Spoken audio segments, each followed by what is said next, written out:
But I don't even know where to start. What should I do?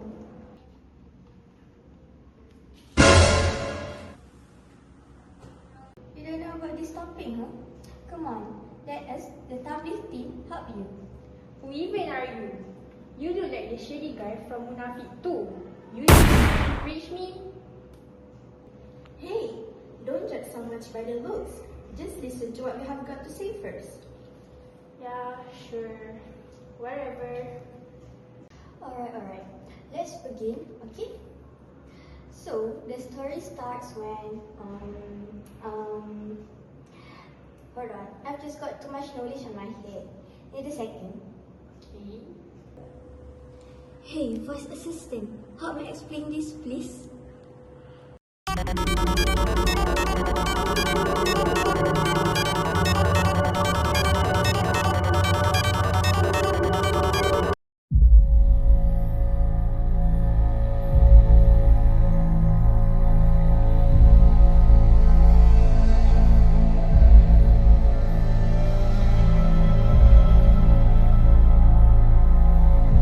The Quran, the holy book of Islam, was revealed over 23 years to Prophet Muhammad.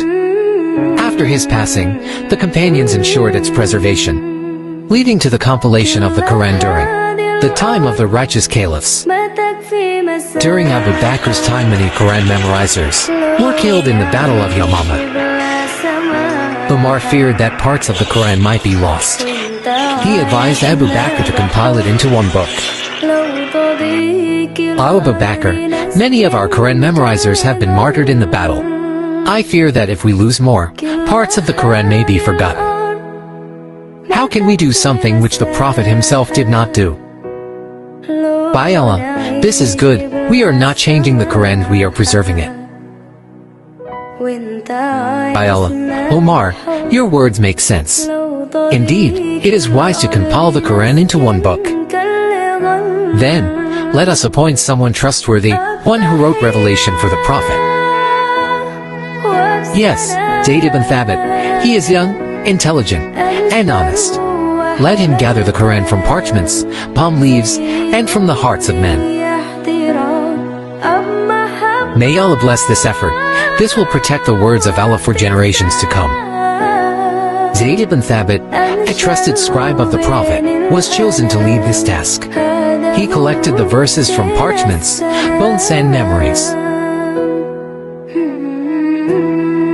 As Islam spread across regions, differences in Quranic recitation appeared. Hudhaifa ibn al-Yaman reported this issue to Caliph Uthman. To preserve unity, Uthman ordered copies to be made from the manuscript, kept with Hafsa, and distributed them to different regions, such as Makkah, Basra, and Kufa. He also ordered that all other unofficial copies be destroyed to prevent confusion. During the righteous Caliph's era, Sayyidina Umar ibn Khattab initiated the effort to compile al-Hadith. However, the movement was later discontinued and remained incomplete because of two reasons.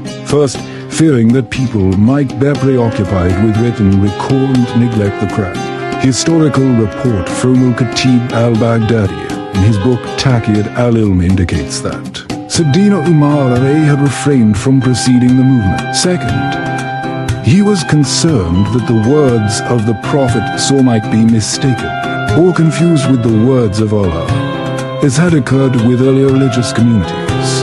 In the end, the effort to compile a hadith during this era remained unsuccessful. Compilation of legal rulings. During the righteous Caliph, there was no single written compilation of legal rulings during the era of the righteous caliphs. Instead, their decisions were guided by the Quran, the Sunnah, the traditions of the Prophet, and the consensus, IJM, of his companions. When consensus was lacking, each caliph exercised ijtihad, independent reasoning, based on these sources and through consultation. These judgments, though not formally codified, set the foundations for what would later become the rich science of Islamic jurisprudence, or Fiqh, the problem-solving procedures used by the righteous caliphs, specifically Abu Bakr and Umar, to address new issues that arose. The procedures involved a hierarchical approach to finding legal rulings. starting with the Quran and Sunnah, and then moving to consensus among companions or individual reasoning, ijtihad, if a clear answer was not found.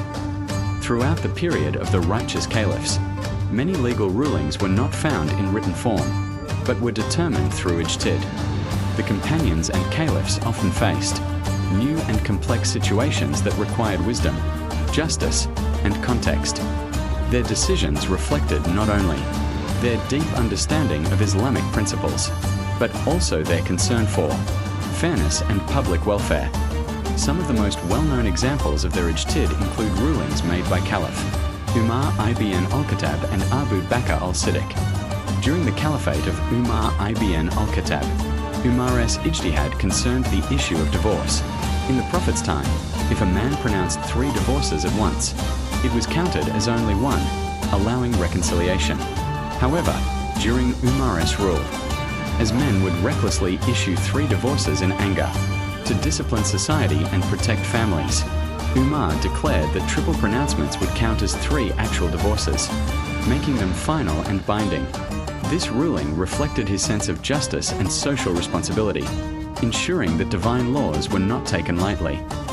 There were occasions when the companions debated and differed on certain points of law while resolving issues of fiqh. However, these differences were generally minor and never led to disunity or factionalism, as seen in later generations. This was mainly due to the practice of shura in arriving to that consensus of opinion followed by the righteous caliphs. One clear example of how the companions differed in legal interpretation can be seen in the case of marriage during a woman's waiting period, or iddah. Umar ibn al-Khattab ruled that the couple must be separated, and that the man could never remarry her, even after the waiting period ended. However, Ali bin Abi Talib disagreed. He held that once the woman's iddah was complete, the man was free to marry her again, as the previous contract was invalid but not permanently forbidden. The companions of the Prophet were not equal in knowledge or experience, and their exposure to the Prophet's teachings varied. Because of this, differences naturally arose in their understanding of the Quran and Sunnah. Some knew certain hadith while others did not, since the sayings of the Prophet had not yet been compiled. They also differed in accepting narration. Now, let us proceed to the compilation of Fiqh during the era of Umayyad dynasty. First, we will go through the compilation of Sunnah during this era. During this era, the Sunnah was not completely compiled. Furthermore, many companions and their students, also known as Tabi'in, were dying. Caliph Umar Abdul Aziz really worried about this situation. He concerned that their knowledge might be lost. So, he instructed one of the scholars in Madinah, Abu Bakr Muhammad ibn Amr ibn Hazm, to compile all of the sayings and doing of the Prophet Muhammad, to compile all of the Sunnah in the official written form. However, this mission could not be accomplished since Caliph Umar Abdul Aziz passed away. But this idea has led to the foundation for the great hadith collection that came later, such as Sahih al-Bukhari. The compilation of legal rulings began during the Umayyad era. As the government transitioned from a caliphate to a monarchy, rulings increasingly diverged from those of the Sahaba. To protect authentic Islamic knowledge from distortion, and ensure future generations could benefit from the Sahaba's contribution. Hence, scholars started compiling legal rulings. Scholars in Hijaz gathered fatwas from prominent companions, such as Abdullah ibn Abbas, Abdullah ibn Umar, and Aisha bint Abi Bakr. Meanwhile, scholars in Iraq focused on the rulings of Abdullah ibn Mas'ud. Unfortunately, these early collections did not survive in their original form. They are known only through references in their later scholarly works. Nevertheless, many rulings from these original collections were preserved through hadith, history books, and later fiqh literature.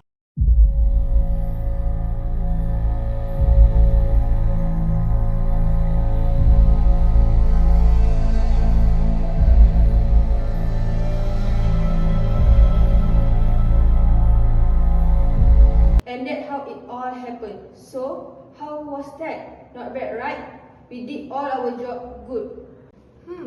Not bad at all.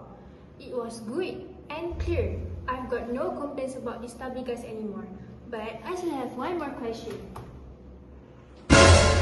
Wait, where did they go? They were just here. What the...